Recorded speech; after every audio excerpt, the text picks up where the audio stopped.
Hello friends. उम्मीद है कि आप सब बढ़िया होंगे। अभी से कुछ वक्त बचा है, कुछ वक्त क्या कहिए, मतलब आप घंटों में गिन सकते हैं कि कितना वक्त बचा है पीटी के लिए। ऐसे में आपका डिफरेंट डिफरेंट फीलिंग से गुजरना, एंग्जाइटी आना या फिर ये सोचना कि जो पढ़ा है भूल जाना, तरह तरह का मैसेज मुझे भी आ रहा और ये बहुत ही कॉमन है जिससे आप गुजर रहे हैं।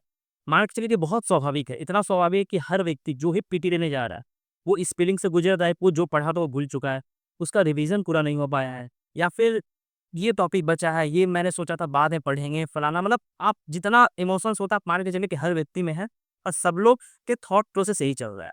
तो एक चीज़ जो मेरा एक्सपीरियंस रहा है अभी तक का और जितने लोगों से मैंने ट्रैक किया, उसमें मैं एक एक्सपीरियंस आपसे शेयर करना चाहता हूँ। आपका कभी भी प्रिपरेशन जो भी होता है, प्रिपरेशन आप मान के चलिए कभी किसी का प्रिपरेशन पूरा नहीं होता है। कभी ना कभी कुछ ना कुछ आपका छूटा रहना हमेशा। और अगर मान लीजिए कि अभी से 50 दिन और आपको वक़्त मिल जाए, तब भी जब अगला 50वां दिन जब आप एग्ज़ाम देने जाइएगा, तब भी आप मान के चलिए कि आप वही स्थिति में रहिएगा, तब भी कुछ ना कुछ आपको लगेगा कि ये रिवीजन कर लेते, तो रिवीजन पूरा नहीं होता है। अब आपने जितना रिवीजन किया, आपको एग्ज़ाम उतने में ही देना है और उतने में ही बेहतर परफ़ॉर्म करना है। और आप मान के चलिए अगर आपने बहुत अच्छे से तैयारी किया है पिछले 1-2 महीना, तो आप मान के चलिए कि आप बेहतर परफ़ॉर्म करेंगे एग्ज़ाम में। अब देखिए, पीटी में कुछ क्राइटेरियाज़ होता है, जिससे मैं थोड़ी देर में बात करूँगा 1-2 मिनट में। उससे पहले जितने भी लोग टेलीग्राम पे जो मुझे मैसेज किए हैं, बहुत मैसेज आया टेलीग्राम पे, और मान के चलिए कि ऑलमोस्ट मैं जितने भी मैसेजेस आया है सबका मैं क्वेरी देकर करके क्लियर कर दूँगा। कुछ मैसेज में आ रहा है, सर कि अगर पेपर टफ आया तो हम लोग क्या करेंगे? अगर पेपर ईज़ी आया तब हम लोग क्या करेंगे? पेपर का नेचर नहीं पता चल रहा है जी, क्या नेचर रहेगा पेपर का? देखिए, ये सब जो है ना बहुत एक्सटर्नल फैक्टर है। कोई बोल रहा है कि सर करंट अफेयर्स 3 साल का पूछ रहा है, पेपर डिफरेंट एग्ज़ाम में बीबीएसई। तो अगर इसमें भी पूछ ले तो क्या करेंगे? तो देखिए, ये सब जितना फैक्टर है सब एक्सटर्नल फैक्टर है। और ये सब आपके हाथ में नहीं है, ना मेरे हाथ में, ना आपके हाथ है, किसी के हाथ में नहीं है। एक चीज़ जो हम लोग के हाथ में है वो है एग्ज़ाम देना। आप अच्छे से जाइए, परीक्षा दीजिए, क्योंकि जो भी पेपर आएगा ना हम सबके लिए, आपके लिए और जितने बच्चे होंगे, सबके लिए पेपर सेम रहेगा। और इसी सेम पेपर में हम सबको परफ़ॉर्म करना है। और जो जितना बेहतर परफ़ॉर्म करेगा, देखिए पीटी में आपका बहुत नॉलेज टेस्ट नहीं होता है, या फिर आप मान लीजिए कि बहुत ज़्यादा अगर आपने पढ़ा है तब भी वो मतलब उतना नहीं है कि कोई कम पढ़ा है तो वो नहीं निकाल सकता है। कोई मैटर नहीं करता है पीटी में। पीटी क्या है कि आपका 2 घंटा में कितना अच्छा प्रेजेंस ऑफ माइंड है, उसपे निर्भर करता है। अगर आपने 2 घंटा मान लीजिए कि आपने सारे क्वेश्चंस को बहुत अच्छे से अटेम्प्ट किया, आपका प्रेजेंस ऑफ माइंड बहुत अच्छा है, लॉजिकली आप बहुत अच्छे से सोच रहे हो, तो आप आराम से पीटी निकाल लोगे। और जितना मेरा एक्सपीरियंस है, जो मैंने अभी तक देखा है कि जितना भी सिलेबस कंप्लीट होता था, आप मान के चलिए कि आपका 70% से ज़्यादा सिलेबस, 70% मैं आइडियल केस बता रहा हूँ, बेस्ट केस। इस 70% बहुत ही बेस्ट केस है जहाँ पे आपका सिलेबस कंप्लीट रहेगा। अगर इतना आपका कंप्लीट है तो आप पाने के 150 में 120-25 नंबर ला दीजिएगा, अगर इतना परसेंट कवर है तो। नॉर्मली 60-65% ही सिलेबस कंप्लीट होता है और उतने में ही एग्ज़ाम दिया जाता है। और सब बच्चा इतने में, हम लोग भी जो भी एग्ज़ाम दिए हैं तो हम लोग इतने में दिए हैं। सब बच्चे, अगर ये मैं आइडियल कंडीशन आपको बता रहा हूँ, इससे ज़्यादा नहीं हो रहा। कोई अगर कहता है आपको कि मैंने 100% सिलेबस कंप्लीट कर दिया, तो वो मतलब समझिए कि झूठ बोल रहा है, वो बस बेवकूफ़ बनाने के लिए कोशिश कर रहा है, और इससे ज़्यादा कुछ नहीं है। एक बात जो मुझे सबसे ज़्यादा मैसेज आया कि जब पेपर टफ आया तो हम लोग क्या करें? देखिए, पेपर अगर टफ आया तो सबके लिए पेपर टफ रहेगा। और जब पेपर टफ आएगा तो आपको क्या करना है, 2 चीज़ें बहुत ध्यान देना है कि आप जो क्वेश्चन्स अटेम्प्ट करेंगे, जो भी क्वेश्चन्स अटेम्प्ट करेंगे, इस पे आपको फोकस रखना है कि अटेम्प्ट आप इसी तरीके से करेंगे। अगर मान लीजिए कि बहुत टफ पेपर है तो सबके लिए टफ पेपर है, और पेपर टफ है तो कट ऑफ नीचे आ जाएगा। तो आपको सिली मिस्टेक नहीं करना है। और सिली मिस्टेक कैसे नहीं करना है? आपको एक-एक लाइन जो स्टेटमेंट होता है, जैसे यहाँ पे लिखा हुआ है शुभकामनाएँ, तो आपको एक-एक स्टेटमेंट बहुत अच्छे से पढ़ना है, ऑप्शन बहुत अच्छे से पढ़ना है और लॉजिकली सोचना है। आप ऐसा होता क्या है ना कि हम लोग ऊपर एक स्टेटमेंट पढ़े या एक कीवर्ड पढ़ के हम लोग विदाउट सीइंग कि करेक्ट क्वेश्चन या नॉट करेक्ट क्वेश्चन, हम लोग आंसर टिक कर देते हैं और इस सिली मिस्टेक हो जाता है। उस सिली मिस्टेक को अवॉइड करना है। पेपर अगर टफ रहा तो आप कोशिश कीजिए कि सिली मिस्टेक नहीं करें। मैं ये भी बताऊँ कि आइडियली कितना अटेम्प्ट करना चाहिए, लेकिन ये अभी बताना मुश्किल है, क्योंकि नॉर्मली पेपर देखने के बाद ही समझ में आता है कि कितना अटेम्प्ट करना चाहिए। लेकिन एक आइडियल होता है क्या है कि अगर आप नॉर्मली 125 से लेकर के 130 आप अटेम्प्ट कर रहे हैं, तो मान के चलिए कि आप अच्छे कंडीशन में एटलीस्ट 130 के आसपास तो आपको करना ही चाहिए। अगर पेपर टफ है तो 130 क्रॉस मत कीजिए, लेकिन अगर पेपर मॉडरेट टू ईज़ी है तो आप 130 तक को जाइए, क्योंकि जो भी कट ऑफ बनता है इसी के नाम बनेगा, अटेम्प्ट के हिसाब से बनता है। तो ये तो आ गया कि पेपर अटेम्प्ट आपको कैसे करना है, आप अच्छे से खोल के देखिए। दूसरा बात है क्या कि जो सबसे ज़्यादा इश्यूज़ आता है, अब इश्यूज़ यहाँ पे आता है कि हम क्या पढ़े आखिरी वक़्त पे। तो देखिए, जब भी आपको एंग्ज़ायटी हो रहा है, तो आप वो काम कीजिए जो आपका फ़ेवरेट है। मान लीजिए कि आपको म्यूज़िक सुनना पसंद है, तो आप कुछ म्यूज़िक सुन लीजिए, या फिर आपको अगर कुछ खाना अच्छा खाना पसंद है, तो आप खाना वो अच्छा खाना खाइए, जिससे कि आपको डोपामाइन हिट करे और मतलब आपका मूड अच्छा रहे। आखिरी वक़्त सबसे इम्पोर्टेंट होता है आपको माइंड को फ्रेश रखना। कि आप अपने माइंड को कितना फ्रेश रख पा रहे हैं, बहुत इंपॉर्टेंट होता है।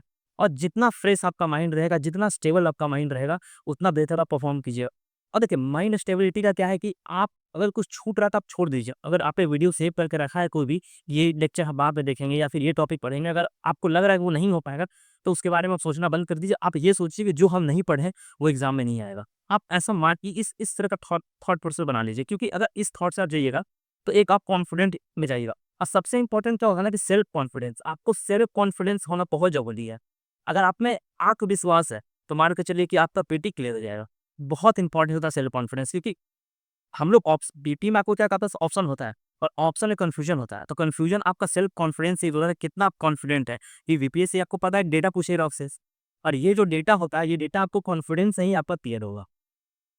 तो इन सब चीज़ों पे ध्यान रखिएगा। अच्छा, पीटी में आपको लेके जाना क्या-क्या है, मैं उससे थोड़ा बता देता हूँ कि क्या-क्या आपको रचना है। देखिए, आपके पास 2 एडमिट कार्ड होने चाहिए, 2 एडमिट कार्ड आप रख लीजिएगा। मैं तो ऐसे जो प्रेफ़र करता हूँ कि आप 3 एडमिट कार्ड रखिए। बारिश का मौसम है, क्या पता कहाँ भीग जाए या कुछ भी हो जाए, तो आप बीपीएससी शायद एक जमा ले लेता है, तो आप कम से कम 3 रख लीजिए, 1 एक्स्ट्रा निकलवाने में कुछ नहीं जा रहा। 3 एडमिट कार्ड, 1 आधार कार्ड जो आपका ओरिजिनल है, और 1 फ़ोटोकॉपी, 2 चीज़ रखना चाहिए, क्योंकि कब काम आ जाए। और 1 एक्स्ट्रा एक्स्ट्रा फ़ोटो अगर आपके पास है, तो वैसे प्राइवेट कार्ड में उसका मेंशन नहीं है, लेकिन ले लीजिए। और 2 black pen, 2 black pen. Black pen जो होना चाहिए, बॉल पेन लीजिएगा। एक पेन आता है जिसका वो बड़ा होता है लिखने वाला, पॉइंट जो होता है, कलर करने वाला स्पेशल पेन आता है, वो 2 ब्लैक पेन रख लीजिएगा, इतने से आपका काम चल जाएगा। तो ये तो आपको मान लीजिए कि परसों एग्ज़ाम है, तो आपको ये अभी से प्रिपेयर कर लेना है इतना इतना, कि 2 ब्लैक पेन, एडमिट कार्ड, आधार कार्ड जो भी है, आपको निकलवा करके इसको अपना सेटअप में रख लीजिए, क्योंकि आपको ट्रैवल करना है। बीपीएससी में क्या है कि सेंटर आपको डिफरेंट-डिफरेंट डिस्ट्रिक्ट में देता है। तो वो एक मेंटली आपको वहाँ से फाइट करना होता है कि कहाँ सेंटर दिया है, वहाँ जाना है, उसके लिए आपको जगह खोजना है, थाना खोजना है, तो बहुत सारा इश्यू से आपको गुज़रना पड़ता है। तो इसलिए इन सब चीज़ों का पहले ध्यान दीजिएगा, आखिरी वक़्त पे छूटना नहीं चाहिए, ठीक? दूसरा है कि आपको जहाँ भी सेंटर दिया डिस्ट्रिक्ट में, आप पहले पहुँच जाइए। अगर किसी को कोई भी कठिनाई हो रहा है, तो आप टेक्स्ट कीजिए मुझे, हम लोग देखेंगे, फिर जो भी होगा बन पड़ेगा, हम लोग कोशिश करेंगे करने का। बाकी आप कॉन्फिडेंस रहिए, अच्छे से खाइए, अच्छे से एन्जॉय कीजिए। अगर आपको मन कर रहा है तो आराम से कोई म्यूज़िक सुन लीजिए, या कुछ भी कीजिए। तो कोई गेम अगर खेलते हैं तो गेम खेलिए, मतलब कुछ भी कीजिए, लेकिन स्ट्रेस नहीं लेना, स्ट्रेस फ्री रहिए। क्योंकि एग्ज़ाम सबके लिए बराबर है, आपके लिए बराबर है। और आप मान के चलिए कि आपका एग्ज़ाम बेहतर ही जाएगा। आप इतना मान के चलिए, अगर लास्ट मोमेंट अगर आपको चाहिए कि लास्ट मोमेंट हम लोग क्या देखें, देखिए मैं कुछ चीज़ें बता देता हूँ जो लास्ट मोमेंट पे देख के जाना चाहिए। बिहार बजट, बिहार का इकोनॉमिक सर्वे, भारत का बजट, भारत का इकोनॉमिक सर्वे, सेंसस, ये सब जो चीज़ है ना, ये सब जो लास्ट में होता है, जैसे बिहार का बजट हो गया, बिहार का जो सेंसस इकोनॉमिक सर्वे है वो हो गया, यूनियन का बजट हो गया एंड इकोनॉमिक सर्वे, सेंसस, तो ये सब से जो डेटा होगा ना, एक बार आप आखिरी वक़्त पे इन सब पे ज़्यादा फ़ोकस रखिए, क्योंकि देखिए स्टैटिक जो पढ़ना था आपने पढ़ लिया। आपको जो साइंस पढ़ना था आपने पढ़ लिया, जो केमिस्ट्री आपको पढ़ना था आपने पढ़ लिया, हिस्ट्री जो पढ़ना था पढ़ लिया। अब आखिरी वक़्त पे आप कितना है पढ़ लीजिए, उससे आप बहुत ज़्यादा डिफरेंस मैटर नहीं करेगा। तो ये सब जो होता है ना, इन सब डेटा कुछ समय डेटा में कन्फ्यूजन होता है। बीपीएससी का आपको पता है कि फेवरेट है डेटा पूछना। तो ये डेटा देख लीजिएगा, डेटा देख कर के जाइएगा, आपके लिए बहुत इंपॉर्टेंट रहेगा। तो आखिरी वक़्त पे इन सब पे फ़ोकस कीजिए, कोई बहुत हैवी कुछ नया नहीं देखना है, या पता चला कोई नया सोर्स कि वहाँ से क्वेश्चन आ रहा है, कुछ टाइप से कुछ नहीं करता। जो आपने पढ़ा वही पढ़िए, और रिलैक्स, एकदम रिलैक्स रहिए। और आखिरी में आप सभी को हम लोग की तरफ से बहुत-बहुत शुभकामनाएँ।